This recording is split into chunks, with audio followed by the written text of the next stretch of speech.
जय भीम। आप सभी को हमारी ओर से मैं नेहा स्वागत करती हूँ आप सभी का इस कार्यक्रम में, जिसका नाम है बौद्ध जीवन कैसे जिए।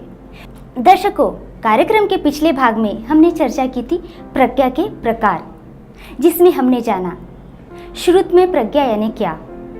दर्शकों, आज हम जानेंगे प्रज्ञा के आगे के प्रकारों के बारे में, जिससे हमें बुद्ध के धम्म को गहराई से जानने में सहायता हो। आज इस कार्यक्रम में धम्माचारी अमृत सिद्धि सर, जय भीम। जय भीम। सर, स्वागत है सर आपका हमारे इस कार्यक्रम में। आपने हमें अभी तक श्रुत में प्रज्ञा यानी क्या, इसके बारे में विस्तार से जानकारी दी। चिंतन में प्रज्ञा यानी क्या? तो भाइयों और बहनों, अभी तक के हमने देखा 3 फॉर्म्स जो है उसके बारे में हमने देखा है, जिसे ईश्वरवाद, उसके पश्चात पैंथेइज्म यानी सर्वानुभूति ईश्वरवाद, और उसके बाद भौतिकवाद। इन 3 फॉर्म्स में सबसे ज़्यादा भारी मात्रा में इस विश्व की जो मनुष्य मात्र जो है वह मिथ्या धारणाओं में, गलत धारणाओं में फंसे हुए हैं। और आज भी तथागत गौतम बुद्ध के प्राचीन समय से आज भी यह तीनों प्रकार की धारणाएं चल रही है और बहुत भारी मात्रा में मानव जाति इस अंधकार में फंसी हुई है।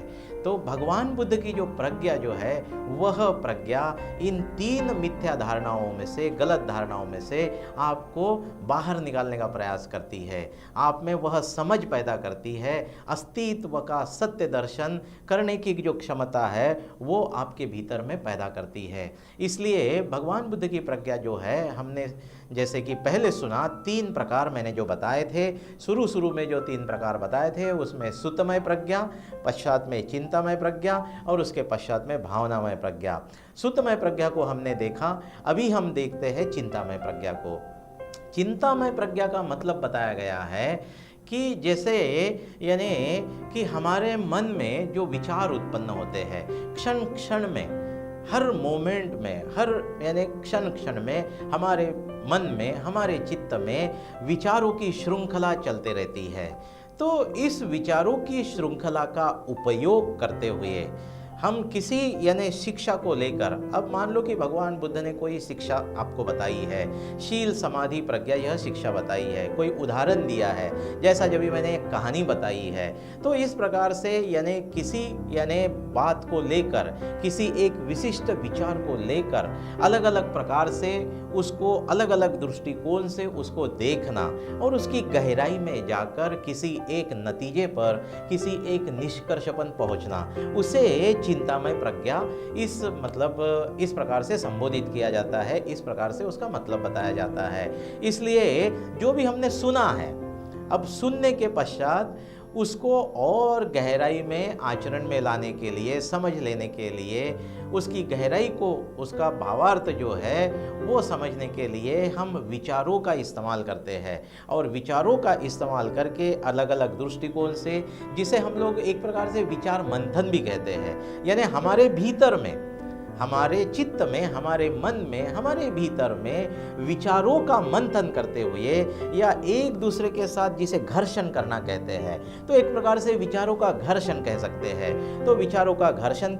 मतलब कर सकते हैं या विचार मंथन हम लोग कह सकते हैं। इस प्रकार से अंततः हम किसी नतीजे पर, किसी निष्कर्ष पर पहुंचते हैं, तो उसे कहा गया है चिंतामय प्रज्ञा। वो जो प्रज्ञा होती है, वो जो समझ होती है, वो काफ़ी गहरी होती है आपकी। और इसके लिए आपको विपस्सना ध्यान साधना का मतलब क्या होता है, मदद होती है। अगर आप विपस्सना ध्यान साधना का इस्तेमाल करते हो तो चिंतामय प्रज्ञा को और भी गहराई में जाकर आप यानी अस्तित्व के सत्य दर्शन को समझने के लिए आप कोशिश कर सकते हो। जैसे कि मैंने इसके पहले मतलब मेरे यानी इसी मैंने सवाल जवाब के सत्र में मैंने दुख, अनित्य और अनात्म, इन 3 लक्षणों के बारे में कहा है। तो जब हम लोग अनित्यता, हर चीज उत्पन्न होती है, नष्ट होती है, अनात्मता, किसी भी वस्तु का स्वतंत्र अस्तित्व नहीं है, अब ये मात्र भावार्थ बताया गया है। इतना सा भावार्थ समझने से हमें अनित्यता और अनात्मता समझती नहीं है, उसकी गहराई में जाना पड़ता है। अनित्यता को समझने के लिए, अनात्मता के सिद्धांत को समझने के लिए अलग अलग रूप के द्वारा, अलग अलग कहानियों के द्वारा और विपश्यना ध्यान में उस पर यानी हम लोग सोचते हैं, विचारों की श्रृंखला के द्वारा उसके भीतर में और गहराई में जाने का प्रयास करते हैं इस सिद्धांत को समझने के लिए। तो उसे चिंतामय प्रज्ञा मतलब कहा जाता है। इस प्रकार से इस प्रज्ञा का विकास होता है। सभी मनुष्य मात्र, तथागत क्या कहते हैं, सभी मनुष्य मात्र शुद्धमय प्रज्ञा, भावनामय प्रज्ञा, चिंतामय प्रज्ञा, तीनों यानी प्रज्ञाओं का विकास कर सकते हैं।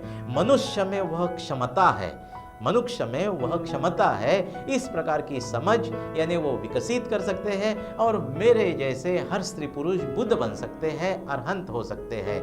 ये ताकत जो है, ये क्षमता है, हर मनुष्य के भीतर में छिपी हुई है। सर, चिंतन में प्रज्ञा को व्यवहारिक रूप से थोड़ा विस्तार से हमें जानकारी दीजिए। तो हम लोग ये देख रहे थे श्रुतमय प्रज्ञा, चिंतामय प्रज्ञा, और चिंतामय प्रज्ञा को और सरल यानी मैं करने का प्रयास करता हूँ ताकि यानी आप उसे अच्छी तरह से यानी समझ सकते हैं। अभी जैसे तथागत ने कोशिश कैसे की है धम्म समझाने की।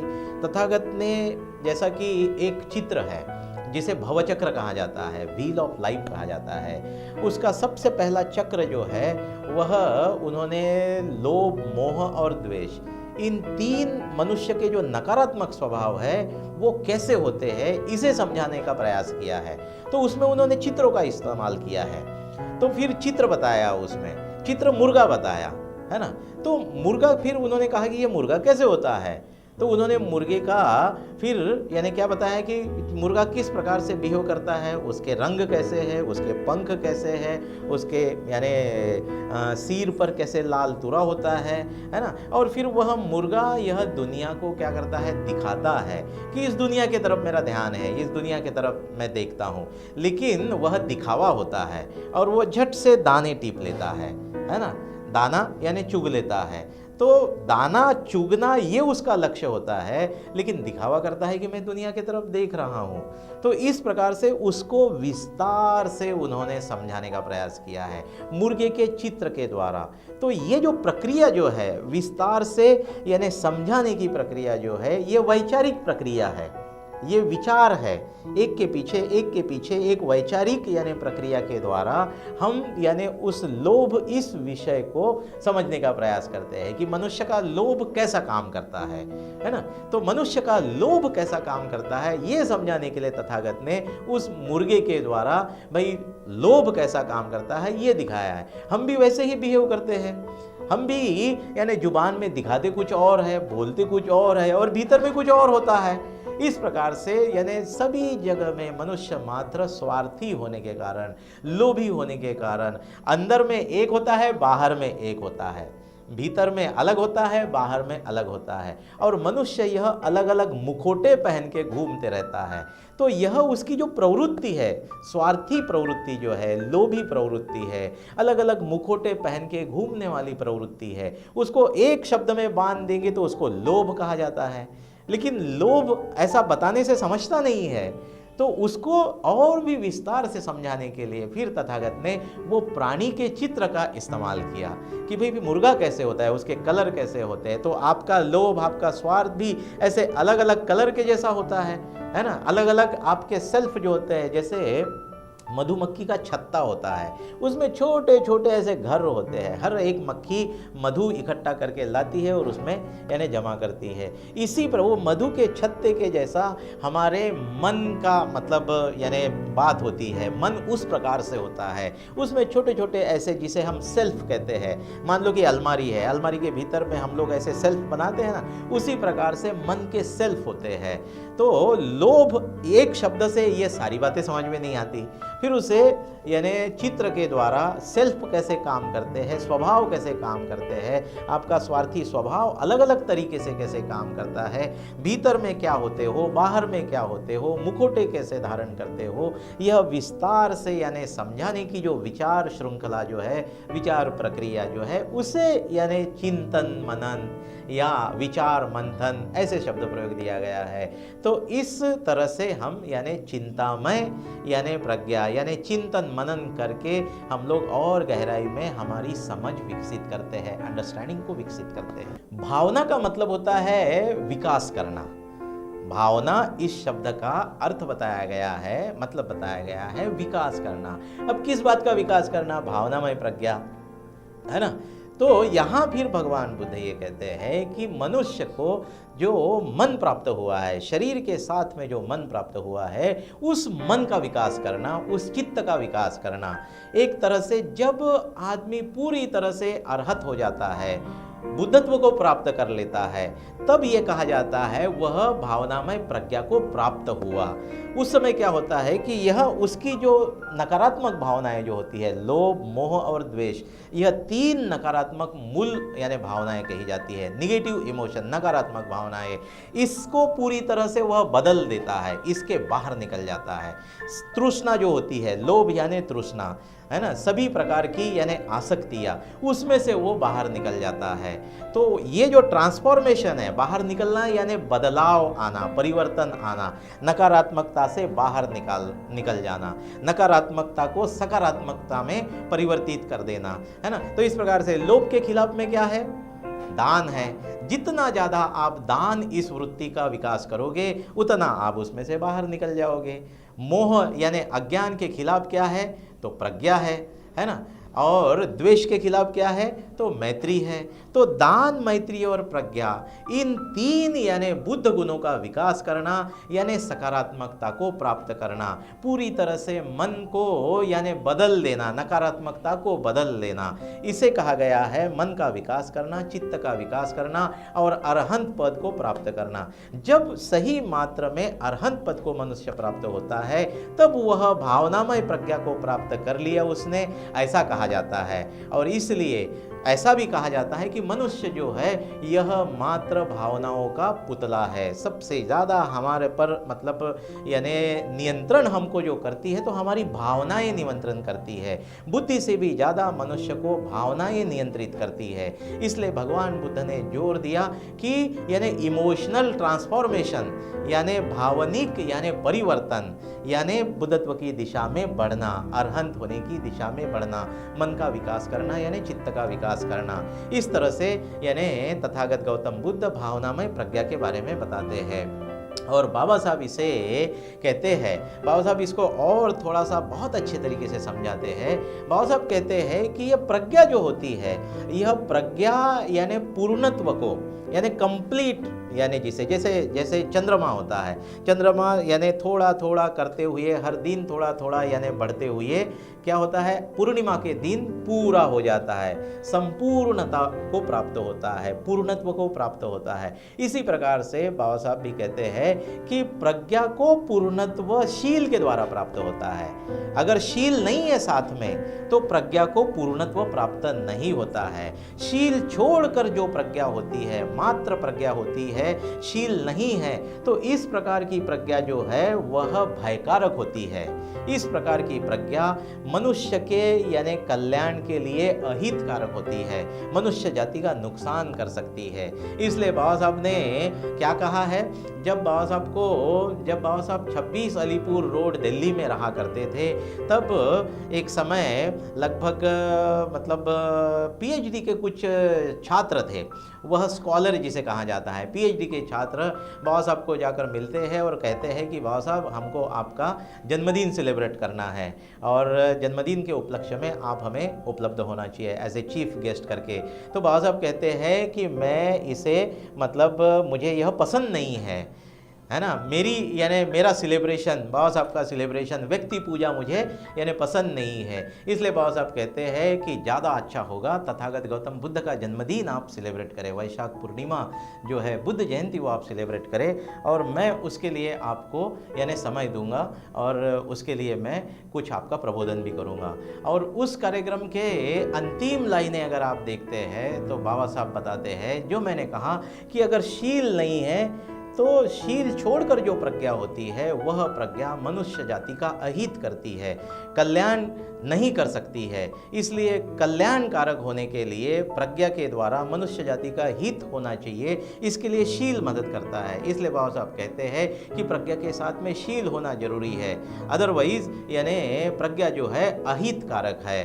तो बाबा साहब उन छात्रों को कहते हैं कि शील छोड़कर अगर पढ़े लिखे लोग ज़्यादा प्रमाण में पैदा होने लगे, शील छोड़कर पढ़े लिखे लोग ज़्यादा प्रमाण में पैदा होने लगे, तो इस प्रकार की शिक्षा पद्धति से सर्वप्रथम इस समाज का नाश होगा और उसके बाद इस देश का नाश होगा। इसलिए मेरे प्यारे यानी छात्रों, मेरे मित्रों, आपका जो भी यानी एकेडमिक एजुकेशन है उससे कई गुना ज़्यादा शील महत्वपूर्ण है। आपके यानी अस्तित्व को, मनुष्य को, आपके व्यक्तिमत्व को चार चांद अगर कोई बात लगाती है तो वह है शील। इसलिए आपने अपने शील का रक्षण करना चाहिए, शील का विकास करना चाहिए और साथ में आप एक अच्छे छात्र भी होने चाहिए, आप अच्छे एक इंसान भी होने चाहिए। इसलिए शील यानी सदाचार, सदाचार यानी नीति, नीतिमत्ता के साथ अगर आप IAS अधिकारी है, नीतिमत्ता के साथ अगर आप डॉक्टर है, नीतिमत्ता के साथ अगर आप इंजीनियर है, तो क्या होगा, आपका व्यक्तिमत्व और भी यानी लोगों को प्यारा लगेगा, लोग आपका सम्मान करेंगे, लोग आपका आदर करेंगे, लोग आपकी पूजा करेंगे। इसलिए शील के साथ में प्रज्ञा को पूर्णत्व प्राप्त होता है, ऐसे बाबा साहब बताते हैं। सर, आपने अभी तक हमें भावना में प्रज्ञा यानी क्या ये बताया।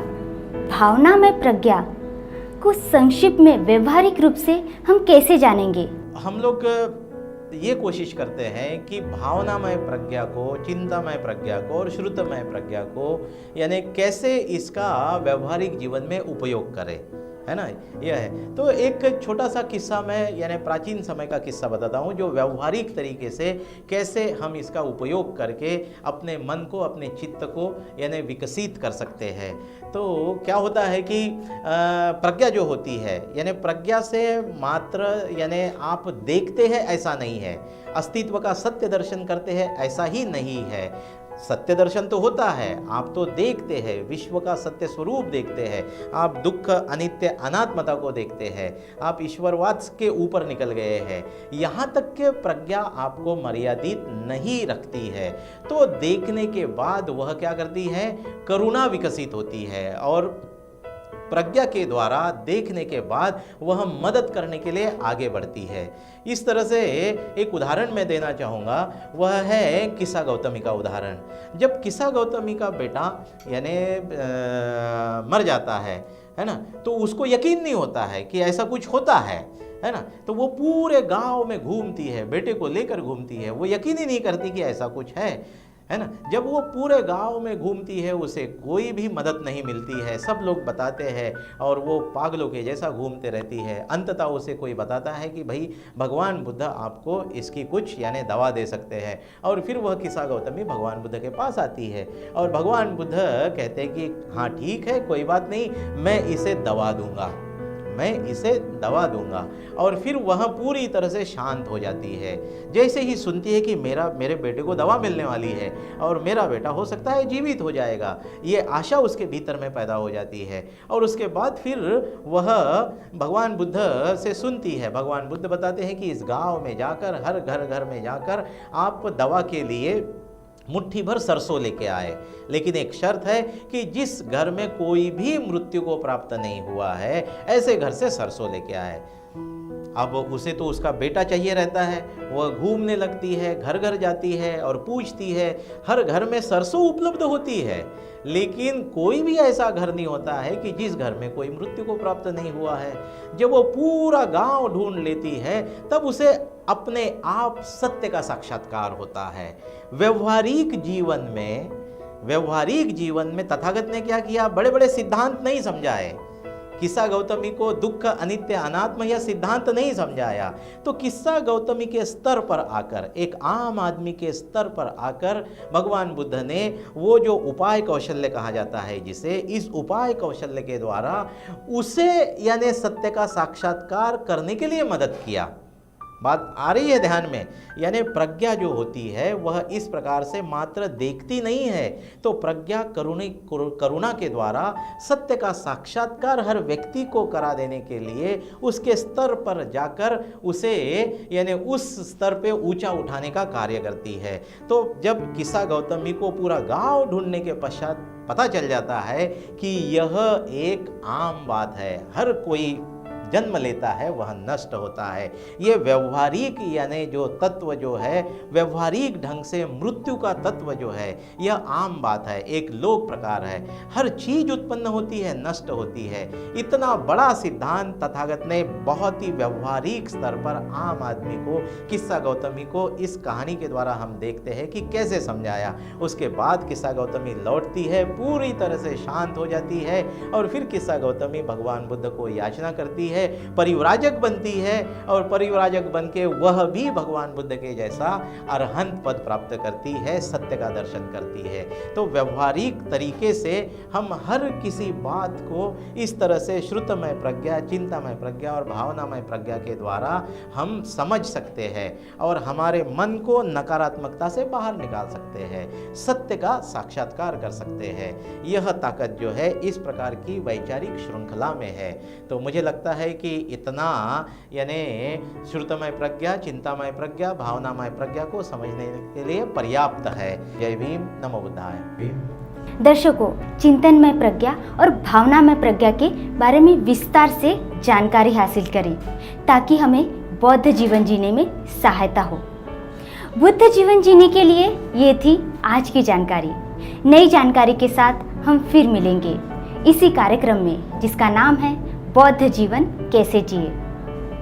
आप सभी को तब तक के लिए जय भीम।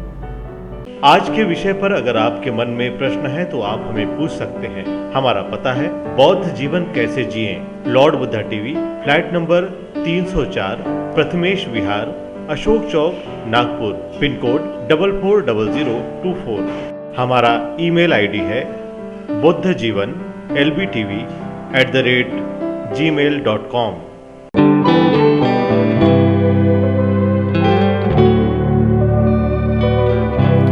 बौद्ध जीवन कैसे जिए। सबसे पहले श्रद्धा यह यानी क्या, यह जानना बहुत ज़रूरी है और हर मनुष्य में श्रद्धा ये बीज रूप से उपस्थित होती है।